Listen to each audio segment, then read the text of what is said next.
Hi, hello all. Welcome to Simple Max Magic Tamil. Ratio and proportion problem பார்த்துட்டுருக்கோம். Next question. Among 120 students of a group, there are 2 by 5 part of a students like mathematics, 3 by 8 part of students like science and remaining like social science. Then find the ratio of them அப்படின்னு கேட்டிருக்காங்க. டோட்டலாக வந்து 120 students இருக்காங்க. அதில் 2 by 5 into 120 வந்து maths அவங்களுக்கு பிடிக்குது. மேக்ஸ்ன்னு வச்சுப்போம். 2 by 5 into 120 இதை கேன்சல் பண்ணால் நம்மளுக்கு 48ன்னு வரும்.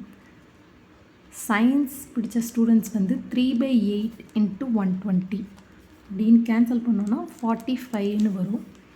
இப்போ சோஷியல் சயின்ஸ்க்கு வந்து 2 ways இருக்குது இந்த number of students like social science கண்டுபிடிக்கிறதுக்கு.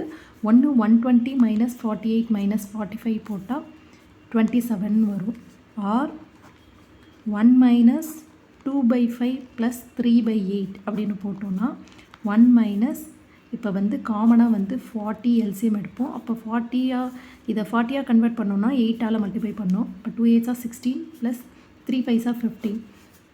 1 minus 31 divided by 40. அப்போ 40 minus 31 divided by 40 is equal to 9 by 14 வரும். இப்போ 9 by 40 into 120ன்னு போட்டால் நம்மளுக்கு வந்து 27 ஆன்சர் வரும். இதுவும் யூஸ் பண்ணலாம், இதுவும் யூஸ் பண்ணலாம். இது வந்து ஷார்ட்டாக இருக்கும் உங்களுக்கு. 120 மைனஸ் 2 பேலன்ஸ் 2 சப்ஜெக்டில் இருக்க ஸ்டூடெண்ட்ஸை வந்து மைனஸ் பண்ணோன்னா நம்மளுக்கு வந்து ஈஸியாக ஆன்சர் கிடச்சிரும். இப்போ இதோட ரேஷியோ தான் கேட்குறாங்க. இப்போ 48:45:27 இது 3ஆல் டிவைட் பண்ணோன்னா நம்மளுக்கு வந்து 16:15:9 இதுதான் இதோட ஆன்சர். இந்த வீடியோ உங்களுக்கு பிடிச்சிருந்தால் லைக் பண்ணுங்கள், ஷேர் பண்ணுங்கள், மறக்காமல் சப்ஸ்கிரைப் பண்ணுங்கள். Thank you so much.